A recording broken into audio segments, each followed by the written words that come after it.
Salve a tutti, questa è un estratto di una lezione integrale che ho dedicato ai vari motivi che ci spingono a studiare e a conoscere la storia dell'arte. Se siete interessati alla lezione integrale potete richiederla nel primo link in descrizione. È perché è utile studiare la storia dell'arte. Io qui ho cercato di elencarvi almeno 12 motivi, secondo me fondamentali, per studiare la storia dell'arte.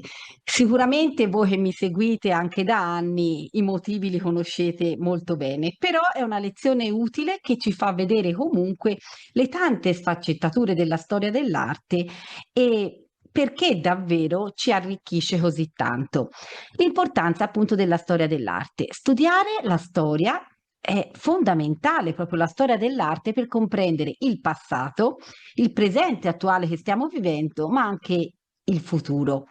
E la prima cosa fondamentale che mi viene di dirvi è che l'arte è proprio il riflesso della società in cui viviamo. E fondamentale è il valore dell'arte come conoscenza.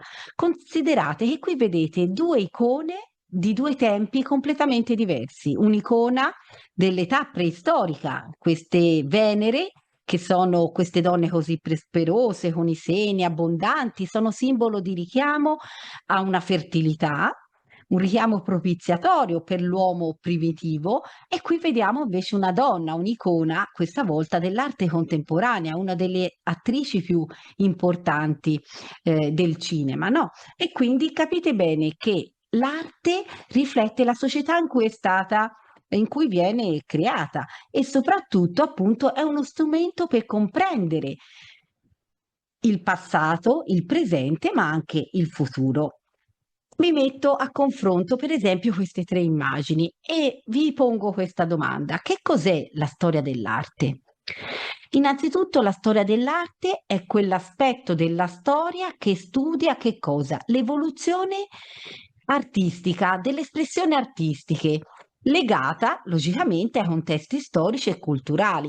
E quindi capite bene che è una disciplina interdisciplinare. Che cosa vuol dire? Vuol dire che se noi non studiamo la storia dell'arte unita all'architettura, alla pittura, alla scultura, alle arti decorative, a tanti mezzi espressivi dell'arte, ma la dobbiamo studiare anche collegata a materie come la religione, la filosofia, la letteratura, la storia, perché capirete bene che una disciplina studiata in tutto questo contesto così ampio ci permette di comprenderne appieno il significato. Se uno studiasse la storia dell'arte solo da un punto di vista estetico, come molti hanno voluto, una corrente che individua la storia dell'arte solo per i valori di estetica, è molto riduttivo, perché capite bene, quello che conta davvero è capire l'arte nella sua totalità.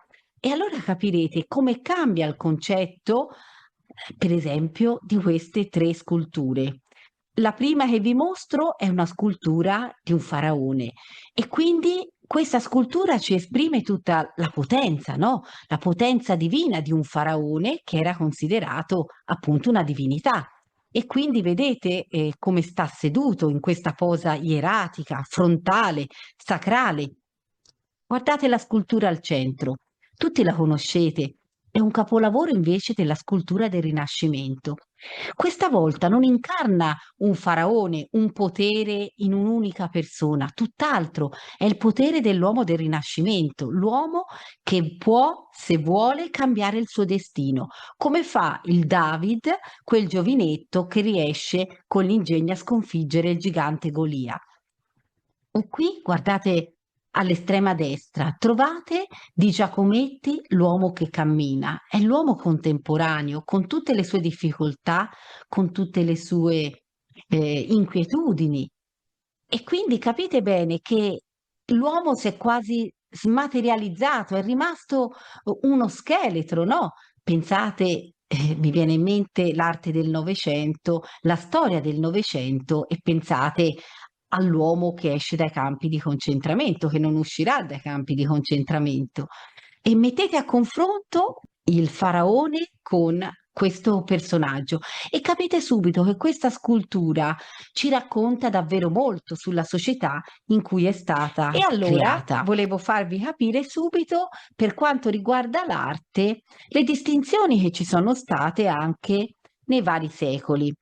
Considerate che fino al 400, fino al 1400, si distingueva tra arti maggiori. E quali erano le arti maggiori? L'architettura, la scultura, la pittura, ma anche la poesia, la musica e le arti minori. Arti minori erano quelle dell'intarsio, l'arazzo, fare le vetrate, fare oggetti d'oreficeria, fare miniature. C'era questa distinzione netta. Nel Cinquecento che cosa succede? Che quelle che noi conosciamo come arti maggiori, nasce l'Accademia del Disegno, vengono legati al concetto di idea perché sia l'architettura, sia la scultura e sia la pittura hanno necessità di una progettazione di base e questa viene individuata nel disegno.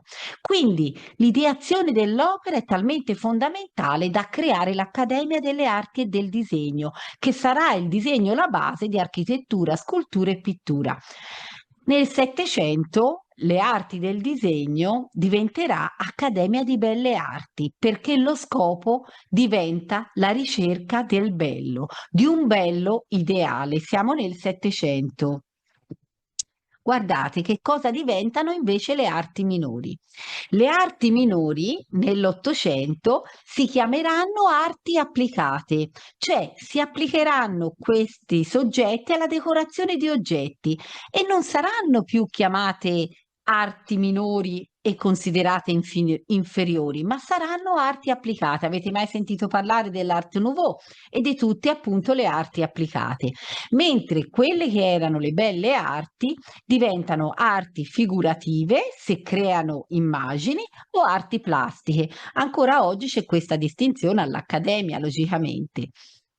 E nel Novecento, nel nostro secolo, diciamo il XX secolo, cadono tutte queste distinzioni che vi ho detto finora e nasceranno le famose arti visive. Oggigiorno tutti avrete visto qualche installazione di arte, vi sarà capitato di vedere delle performance sicuramente di artisti e vi sarà capitato, per esempio, Bill Viola, vedere anche la video art, no? Sono diventate arti visive perché raccolgono non solo arti figurative e plastiche, ma anche queste installazioni, performance e così via. Allora, torniamo a altri aspetti della storia dell'arte. E sicuramente ci fornisce la conoscenza, abbiamo detto, della società e della cultura, perché ogni opera d'arte, ho cercato di dimostrarvelo, ecco, riflette il periodo storico, la politica, i valori di ogni tempo in cui è stata realizzata, ma ci fa comprendere anche l'identità culturale e le tradizioni di una determinata cultura e ha un valore sicuramente educativo e intellettuale, perché la storia dell'arte ci consente di stimolare, sviluppare la nostra capacità di analisi. Attraverso l'arte riusciamo anche a avere un occhio critico, chi è abituato a leggere la storia dell'arte, che altri non hanno, perché ci invita a osservare la realtà e cercare di interpretarla. Vi mostrerò ora come queste analisi critica, osservazione e interpretazione viene fatta su un'opera come questa, che sicuramente tutti conoscerete, avete visto, è Guernica di Picasso, è l'opera del Novecento più rappresentativa, è l'opera d'arte del Novecento più famosa sicuramente. E che cosa racconta questo dipinto? È come un reportage giornalistico. Questi, guardate, sono giornali dell'epoca che raccontano la guerra a Guernica. E quindi a Guernica non restano che 5 case, titola il giornale, l'Humanité. Ce soir, un altro, la rovina di Guernica, nelle rovine di Guernica, no? Nei resti di ciò che è rimasto di questa città. Una denuncia di una città che viene bombardata, dove ci sono civili, una città che Picasso, un uomo potente, di grande cultura di grande impatto sulla società, decide di fare questo manifesto grandissimo, perché lo realizza comunque in bianco e nero, come i rotocalchi giornalistici che vi ho fatto vedere. Qui vedete Picasso mentre sta lavorando all'opera. Vedete la costruzione che Picasso fa, una costruzione piramidale divisa in settori con una serie di elementi veramente sorprendenti. Vi invito a vedere e analizzare nel dettaglio alcuni aspetti che per chi analizza il quadro solo superficialmente sfuggono.